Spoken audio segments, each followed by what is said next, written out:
টাকা। আরে বাবা আমি পুরো দড়ুল লেবু চাইনি, তোমার ওই 2 হালির দাম কত? ওরে বাবা এই 2 হালির দামই 200 টাকা। Psych! That's the wrong number! হালি 100 টাকা। কি এক হালি লেবুর দাম 100 টাকা? ওই রোজার আগেও তো 30 টাকা করে হালি ছিল। কি বলছিস তুই?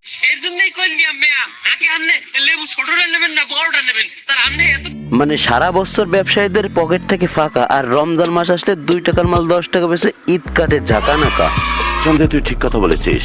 বর্তমানে এটাই হচ্ছে মেন রমজানের পরিবর্তন। এখন উদিত কথায় লক্ষ্মী বাজার, কি আর বলবো। এজন্য বিনা স্বার্থে বলি আমি কথা। আর আজকে যে বিষয় নিয়ে কথা বলবো, রমজানের ব্যবসায়ীদের ঈদ কাটে ঝাঁকানাকা।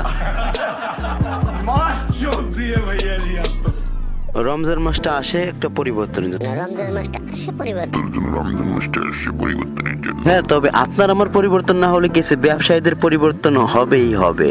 না তারে আবেছি আমার লাভ হইবে। তারে আবেছি লস হই। এর দাম জানো বাজারে কত? ওই লেবুর দাম জানো? আদি কিনলাম 32 টাকা হালি। আর বেচবো কত জানো? কত? 100 টাকা। डेमोक्रेसी की भी सीमा होती है। 100 টাকা বেচবেন? আর এই কিলোই তো কিনলাম 40 টাকা কেজি। তবে কেন যাই তাহলে রোজা আসলে না আই পেট তো রোজা 120 টাকা করে। That's the wrong number! আর টমেটো 25 টাকা করে কিনছি। বেচুন 40 টাকা। নবীনের বাহে বেচে দাও না 40 টাকা। হ্যালো ভাই ব্রাদার, এ তো দেখলে আপনারা রমজানের ব্যবসায়ীদের পরিবর্তন। এখন রমজানের যেসব টিকটকারদের পরিবর্তন হয়েছে, ওটা নিয়ে যদি ভিডিও চাও তাহলে কমেন্টে জানাও।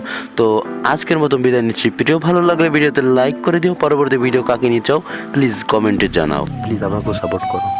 আর হ্যাঁ গাইস, স্ক্রিনে যে ছবি দেখতেছো ডক্টর জাকির নাকি তো সবাই চেনো। যারা বিজ্ঞান সম্পর্কে জানতে চাও তারা কোরআন ও আধুনিক বিজ্ঞান নামে একটি বক্তব্য আছে, এখানে আমি লিঙ্ক দিয়ে রাখছি ডিসক্রিপশনে, আপনারা দেখে আসতে পারেন, অনেক কিছু জানতে পারবেন ইসলাম সম্পর্কে। তো আজকের মতন বিদায় নিচ্ছি। ভিডিও ভালো লাগলে ভিডিওতে লাইক এন্ড সাবস্ক্রাইব করে দিও।